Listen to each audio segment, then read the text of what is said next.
You're feeling discouraged because of what you've lost. But I want you to know that what you have left is all you need to rebuild.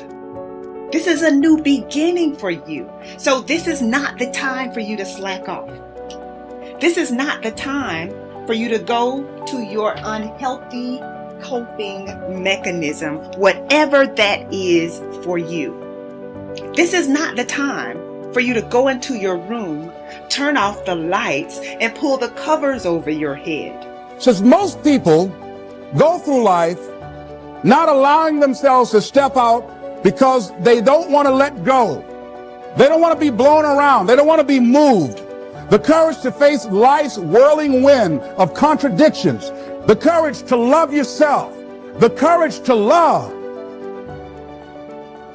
The courage to take a chance. The courage to be who you are. But remember, you're never really helpless. And the sense that you are helpless, or that you might be if certain things were to happen, is something we really ought to be afraid of, and that we should refuse to accept. Just because your circumstance don't reflect it right now doesn't mean that you don't have it. Believe in yourself and get up out of there and go do what you gotta do. We have to redefine success to be peace. Because if you are not at peace, you are not successful. If you get that. If pain is driving your need to produce, if you are not successful, you're running away from something. To me, every day is a beginning, a new day, a new week, a new shot at life. An opportunity to come out of the gate like a man possessed and attack the day without mercy. And of course, I will get tired. I will get beat up. I'll get knocked down and drained, and I will have some bad days. But I will not stop. Courage is not the absence of fear. Courage is the judgment that what you want is more important than your fear. Human potential is not of any kind of measurable limit. It can go as far as you desire or as far as you have the courage to walk. Trust yourself. Trust the process of overcoming fear. Trust your ability to overcome and adapt. I promise you, you are capable. Now is the time to become your own biggest advocate, not another obstacle, not something in your own way. Do not fear the work that comes with facing your fear. Welcome it and watch what masterpiece awaits in your own reflection. It was very difficult to pick myself up each day believing that I could do it. There were times that I doubted myself. I said, God, why is this happening to me? I'm just trying to take care of my children and my mother. I'm not trying to steal or rob from anybody. Why did this have to happen to me? It was very hard. And here's what I want to say to you. For those of you that have experienced some hardships, don't give up on your dream. No one could have convinced me by holding on, by continuing to push forward, by continuing to run toward my dream, that one day I would have my own talk show. It's a long shot, ladies and gentlemen, from Liberty City, an abandoned building on a floor, never knowing my mother or father. It's a long shot. Being here with you today in this dome in Atlanta, it's a long shot. No college training, labeled educable, mentally retarded, but I kept running toward my dream. It's very important as you hold on to that dream. There are moments when you're going to doubt yourself. There are rough times that are going to come, but they have not come to stay. They have come to pass. It's very important for you to know that. Don't say I'm having a bad day. Say I'm having a character building day. It's very important for you to believe that you are the one to make this happen. We are what we repeatedly do. Excellence then is not an act, but a habit. You are your most valuable asset. Your life, your potential, and your possibilities are the most precious things you have. Thus, your great goal in life should be to fulfill that potential and become everything you are capable of becoming. Your ability to learn, grow, and fulfill your potential is unlimited. Today, people are graduating from high school and college in their 70s, learning new subjects and developing new capabilities. Your ability to learn and remember can continue throughout your life if you keep your brain alive, alert, and functioning at its best. Your most precious financial asset is your earning ability. Your ability to work is your primary source of cash throughout your life. You could lose your home, your car, your bank account, and everything you own, but as long as you have your earning ability, you can earn it all back, and more, in the months and years ahead. Your biggest investment, most people don't realize this. They take their earning ability for granted. But it has taken you your entire life to develop your earning ability. Every bit of education, experience, and hard work that you have invested in learning your craft and developing your skills has gone into building this asset. Your earning ability is very much like a muscle. It can increase in strength and power year by year as the result of regular exercise.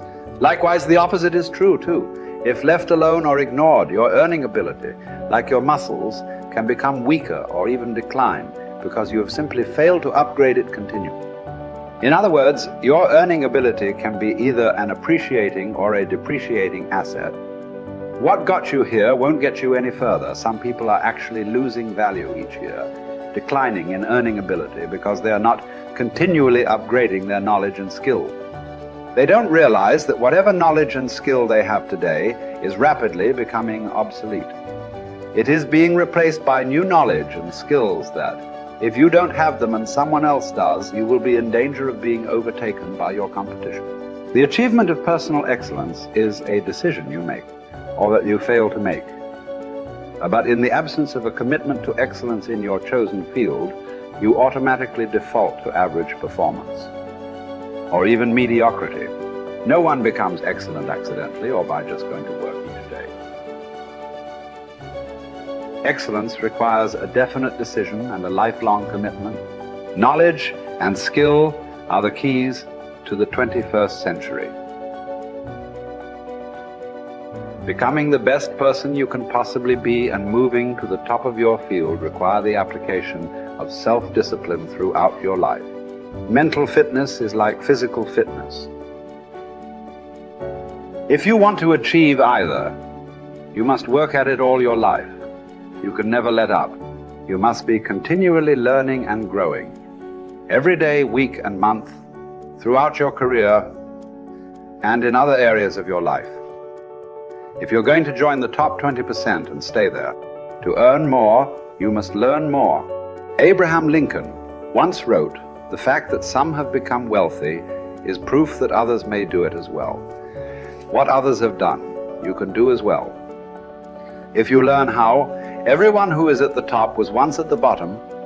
Many people who come from average or poor families with average incomes or who grow up in average circumstances have gone on to become some of the most prominent people in their fields.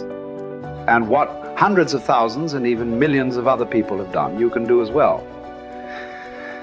The philosopher Bertrand Russell once wrote that the very best proof that something can be done is that someone else has already done it. There's great power in self-reliance. Self-reliance means you simply look mostly to yourself. It would be nice if someone just gave you this, gave you this, gave you this. It would be nice if everyone did their job exactly as they're supposed to do it. But here's what you've got to do. Primarily rely on yourself.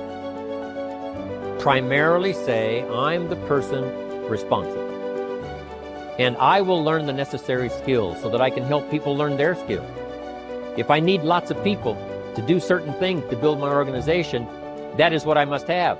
But I've got to be the final backstop. I've got to be the final one that people can rely on. So that if this is missed and this is missed, I can catch up. I can fill the gap. I can do the job. We have to do it when we conduct meetings. We have to do it when we conduct training. We have to do it when we're in a class of just a few. What someone might have missed, we're there to fill in. Self-reliant. Primarily, we're learning to count on yourself. So that you can do this, never complain and never explain. Here's the next key power, and that's image. There's many parts to image. The image that others see you as, the image you have with other people. And it's very important how other people see you. If they don't see you as a leader, chances are they won't pay attention. If they don't see you as being in control, chances are they won't have the trust. If they don't see you as knowing where you're going, what you want to accomplish, they probably won't follow. But if people can see you, if you have the image of someone that's in charge, in control of your life, your future, your destiny, in control of the situation, if they see that, that kind of image is powerful. It helps to win the day. It attracts other people. People want to be around people that are in control, that are powerful, but they know how to use their power. Influential, but they know how to use their influence. That kind of image is important. But here's a very important image, and that is your image of yourself. The way you dress, the way you talk, the way you think, your capacity for learning. All of that is an important image that you have of yourself. The image that you have that if it needs to be learned, you could learn it. If there's a book that needs to be mastered, you could master it. If there's a skill that needs to be learned, why couldn't you get busy now and learn that skill? That kind of self-image, that I am continually trying my best to be the best I can. Because one of the most important places you have to look is into the future, yes. You've got to look into the past, yes. You've got to look around, yes. But one of the most important places you have to look is in the mirror. You know, how I appear to other people, that's important. But how I appear to myself is the ultimate important. That kind of image, to where you'll develop the self-confidence, you'll develop the self-reliance.